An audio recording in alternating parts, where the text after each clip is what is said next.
존경하는 국민 여러분, 안녕하십니까? 노무현입니다. 저는 이번에 또 김대중 후보를 선택했습니다.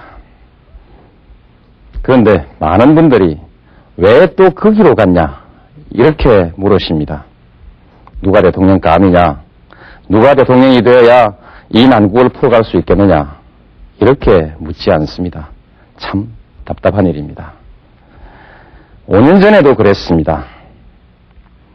누가 대통령이 되어야 이 나라가 잘 될 거냐 이렇게 묻질 않고 너 왜 거기 줄 섰냐 이렇게 물었습니다. 5년 전 김영삼 대통령은 머리는 빌리면 된다 이렇게 말했습니다. 스스로 식견이 부족하다는 것을 인정하신 것입니다. 저는 식견이 부족한 사람이 대통령이 되면 나라가 큰일이 날 거라고 간곡히 여러분들께 호소했습니다. 그러나 그분은 대통령으로 뽑혔습니다. 왜 이렇게 되었습니까? 우리가, 남이가 이 한마디 때문이었습니다. 그리고 5년이 지난 지금 이 나라는 엉망이 되고 말았습니다. 그런데 이번 선거에서 또 우리가, 남이가 이런 얘기를 하고 다니는 사람들이 있습니다. 이렇게 하고도 이 나라가 잘 돌아갈 것 같습니까? 경제위기가 풀릴 것 같습니까? 참 걱정스럽습니다. 김영삼 대통령은 야당을 하다가 어느 날 갑자기 여당으로 가버렸습니다. 권력에 줄 서서 지역감정 이용해서 대통령이 될 수 있다는 그런 계산 때문이었습니다. 저는 당시 대통령이 되겠다는 생각 하나만으로 원칙도 소신도 없이 야당하다가 여당 들어가 버린 그런 분이 대통령이 되면 나라가 큰일 날 것이라고 여러분들께 간곡히 호소했습니다. 그러나 많은 국민들은 우리가, 남이가 이 한마디로 그를 대통령으로 뽑아주었습니다. 이회창 후보는 법치 아니면 문민정부가 아니다 이렇게 말하면서 김영삼 대통령과 헤어졌습니다. 그것은 김영삼 정권을 민주적이고 개혁적인 정부로 인정할 수 없다는 그 인식을 분명히 한 것입니다. 그 이 소신 있고 용기 있는 행동을 보고 많은 국민들은 그를 개혁적이고 민주적인 새로운 지도자로 생각했고 그래서 지지와 성원을 보냈습니다. 그리고 대쪽 총리라는 명예로운 이름까지 붙여주었습니다. 그러던 그가 대통령 선거를 2년 앞두고 어느 날 갑자기 김영삼 대통령을 만나더니 다시 민자당으로 들어가 버렸습니다. 김영삼 후보는 노태우 대통령에게 매달려서 그의 도움으로 대통령 후보가 되었습니다. 후보가 되고 나서는 자기는 노태우 대통령과는 아무런 관계도 없는 사람이고 민자당은 민정당과는 전혀 별개의 정당인 것처럼 그렇게 행세했습니다. 노태우 대통령과 민정당의 후계자라는 것이 선거에 결코 도움이 되지 않는다는 그런 계산이었습니다. 이회창 후보도 김영삼 대통령의 도움으로 후보가 되었습니다. 그 역시 후보가 되고 나서는 김영삼 대통령이 선거에 도움이 되지 않는다는 계산으로 오늘의 이 위기 사태에 대한 모든 책임을 김영삼 대통령에게 뒤집어 씌우고 있습니다. 그리고 한수를 더 떠서 당 이름까지 한나라당으로 바꾸어버리고 자기도 그리고 한나라당도 아무런 책임도 없다는 듯이 행동하고 있습니다. 5년 전 김영삼 후보와 닮아도 너무 닮았습니다. 원칙과 소신을 버리고 권력에 줄을 선 것도, 표에 도움이 되지 않는다고 정치적 후견인을 버리고 구박하는 것도, 우리가, 남이가 이렇게 지역감정을 부추기는 것도, 김영삼 씨를 대통령으로 만들었던 김윤환 씨와 최백열 씨가 5년이 지난 지금 또다시 이회창 후보의 선거 사령탑으로 나서고 있는 것도 모두 5년 전 그대로입니다. 만일 이들이 소위 그들이 말하는 대로 정권 재창출에 성공한다면 이 나라의 5년 후가 어떻게 될지 정말 걱정입니다. 이번만큼은 우리 유권자 여러분들이 달라져야 합니다. 우리는 우선 경제부터 살리고 봐야 합니다. 누가 자질과 능력이 있는지는 여러분들도 잘 알고 계시지 않습니까? 여러분들도 TV 토론을 보셨지 않습니까? 정치는 정당이 하는 것입니다. 후보 바꾸고 총재 바꾸고 당 이름 바꾼다고 달라지는 것은 아닙니다. 한때는 김영삼 대통령과 민주계가 민자당을 완전히 접수한 것처럼 보이기도 했습니다. 그래서 김영삼 대통령의 북방정책도 개혁정책도 모두가 그의 뜻대로 잘 돌아갈 줄 알았습니다. 그러나 결과는 모두 실패하고 말았습니다. 지금 모든 사람들은 그 실패의 원인이 오로지 김영삼 대통령의 무능 때문이라고만 생각하고 있습니다. 그러나 민자당 내의 560 세력들이 김영삼 대통령의 개혁정책에 대해서 사사건건 발목을 잡지만 않았더라면 실패하더라도 이렇게 처참하게 실패하진 않았을 것입니다. 결국 김영삼 정권의 개혁정책은 당내 560 세력들의 조직적인 저항에 부닥쳐서 결국 실패해버리고 말은 것입니다. 그러다가 한보 사건이 터지자 숨을 죽이고 있던 민주당 내 560 세력들은 때를 만난 듯이 김영삼 정권을 흔들었습니다. 행정조직, 권력기관, 그리고 각계에서 숨을 죽이고 있던 이들이 총궐기에서 김영삼 대통령과 민주계를 몰아붙였습니다.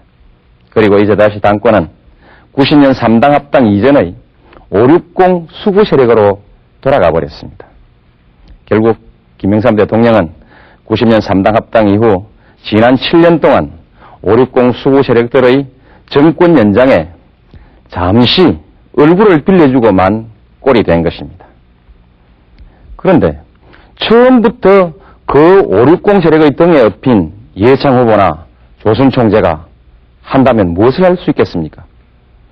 그래도 김영삼 대통령은 정치에는 산전수전 다 겪은 정치 구단이라고 했고 오랜 야당 생활 속에서 똘똘 뭉쳐졌던 30년 동지들이 있었기 때문에 그나마 개혁을 한답시고 한번 해볼 수는 있었습니다.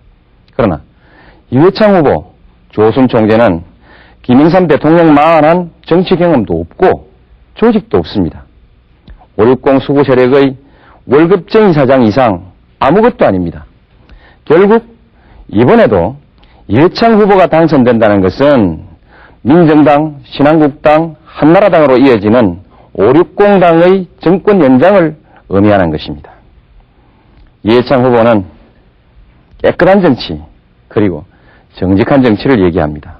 그러나 이해창 후보는 그런 말을 할 자격이 없습니다. 한나라당의 수천억 원에 이르는 그 재산은 과연 어디서 나온 것입니까? 과거 군사정권 시절, 바로 민정당 시절 총칼로서 국민을 위협하고 세무사찰로 국민을 협박해서 긁어모은 부정한 재산 아닙니까? 바로 부정축제한 부정재산입니다. 어떻게 보면 작물이라고 얘기할 수 있는 것이죠. 이렇게 물려받은 호합한 당사에 앉아서 자신들은 엄청난 정치자금을 펑펑 쓰면서 거기에 비하면 10분의 1도 안 되는 야당의 정치자금에 시비를 걸어보겠다고 남의 계좌를 뒷조사하는 이런 치사한 짓을 하고 있는 사람이 어떻게 깨끗한 정치, 정직한 정치 이런 얘기를 할 수 있습니까? 지도자가 되려는 사람은 우선 당당하고 공정해야 합니다. 그것이 생명입니다. 이해창 후보도 우리 경제를 살려내겠다고 장담하고 있습니다.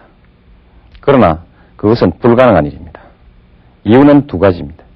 하나는 한나라당이 560 수구 세력의 정당이라는 것이고 하나는 이해창 후보의 그동안의 경험이 이 경제 난국을 풀어나가기에는 적당하지 않다는 것입니다. 지금 우리 경제가 이렇게 어려워진 것은 김영삼 대통령의 무능 때문이기도 하지만 그러나 더 큰 이유는 외국의 일부 언론과 IMF 조사단도 지적했듯이 관치경제 그리고 정경유착, 재벌경제가 그 원인이라고 합니다. 이러한 경제구조는 바로 560 시절의 기득권 세력들이 만들어 놓은 것입니다. 이들은 우리 경제의 체질 개선과 구조조정을 반대해왔고 민정당, 민자당, 신한국당은 지금까지 바로 이들의 이익을 대변해왔습니다. 바로 신한국당이 이름을 바꾼 것이 한나라당입니다. 결국 한나라당은 오늘의 이 경제위기를 초래한 주범입니다. 따라서 한나라당으로는 결코 이 문제를 해결할 수가 없습니다. 우리 여기에서 한나라당을 이렇게 부르면 어떨까요? 나라를 망하게 한 나라당, 나라를 망하게 한 망나라당. 결국 정경유착과 재벌경제의 원조들에게 나라 경제를 다시 맡긴다는 것은 고양이한테 생선가게를 맡기는 꼴이 되는 것 아니겠습니까? 이회창 후보는 대법관 감사원장을 지낸 아주 유능한 분이라고 합니다. 그러나 그렇다고 정치도 경제도 다 잘 풀어갈 거라고 생각할 수 있겠습니까? 그렇지 않습니다. 저는 결코 그렇지 않다고 생각합니다. 재판이나 감사라는 것은 지나간 일을 놓고 잘잘못을 따지는 것입니다. 거기에 반해서 정치와 경제라는 것은 복잡한 현실 위에서 하루하루 변해가는 변화무쌍한 내일을 내다보면서 미래를 설계하고 창조해 나가는 것입니다. 그리고 서로 얽히고 설킨 이해관계를 조정하는 그런 직업입니다. 따라서 모든 일을 융통성 없는 법의 잣대만 가지고 재단만 하던 그런 경험을 가지고는 결코 풀어갈 수 없는 일입니다. 지난 21일 저녁 경제위기 극복을 위한 각 당 후보와 총재들의 청와대 회동에서 이회창 후보는 대통령의 에이펙 회의 참석을 반대했다고 합니다.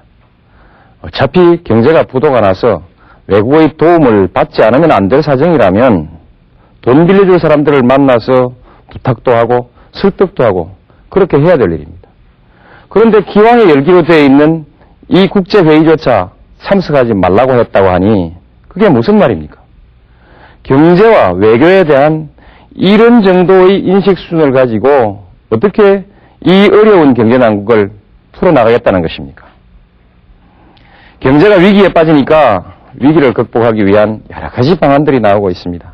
그런데 하나같이 선진국의 예를 들면서 사람을 잘라내는 계획이 그 중심이 되고 있습니다.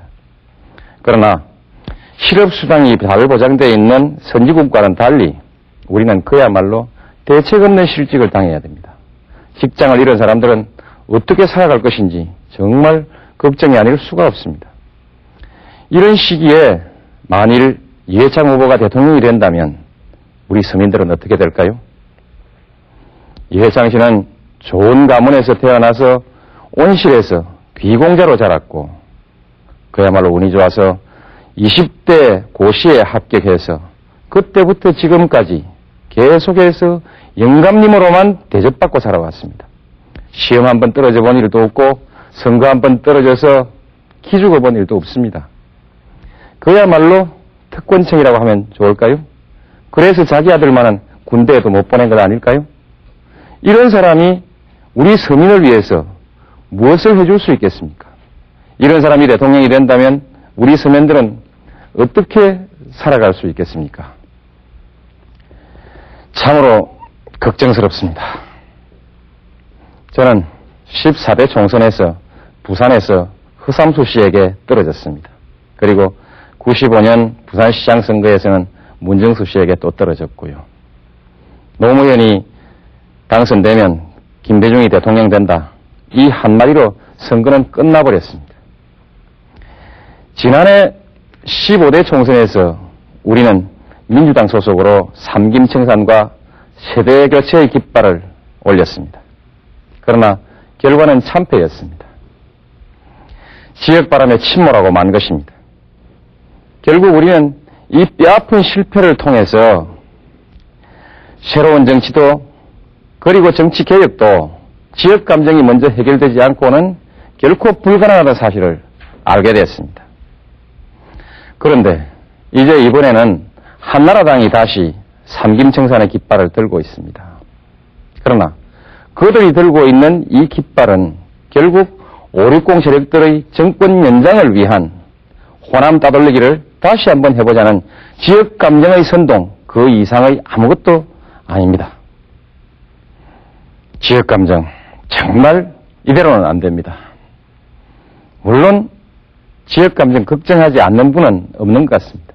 그러나 문제는 자기 지역의 지역감정에 대해서는 문제 삼지 않고 항상 다른 지역의 지역감정만 문제를 삼는 데 있는 것입니다. 이제 이 망국적인 지역감정을 해결하려면 서로가 양보해야 합니다. 부산 출신의 김정길 의원 그리고 저 노무현 89년 야당 통합운동을 시작한 이래 줄곧 야당을 지키면서 그리고 지역주의에 맞서왔습니다. 제 생각으로는 모든 정치인이 이렇게만 한다면 지역감정 문제는 해결될 것이라고 봅니다. 그러나 우리는 내리 3번씩이나 떨어졌습니다. 이상 더 정치인으로서 살아남기가 어려운 상황에 처해 있습니다. 어떤 정치인에게 이 어려운 결단을 요구할 수 있겠습니까? 이제 유권자 여러분들께서 결단을 내려주셔야 합니다. 그리고 이번에는 영남의 유권자 여러분들께서 양보하실 차례입니다. 물론 호남이 90% 이상 똘똘 뭉쳐있는 것은 사실입니다. 그러나 대구 경북 지역은 31년간 정권을 잡아왔고 부산 경남도 30년 야당 지도자 김영삼 씨를 대통령으로 만들어 보았습니다. 이번에는 영남 출신 후보자도 없지 않습니까? 이번에는 여러분들이 결단을 내려주셔야 합니다.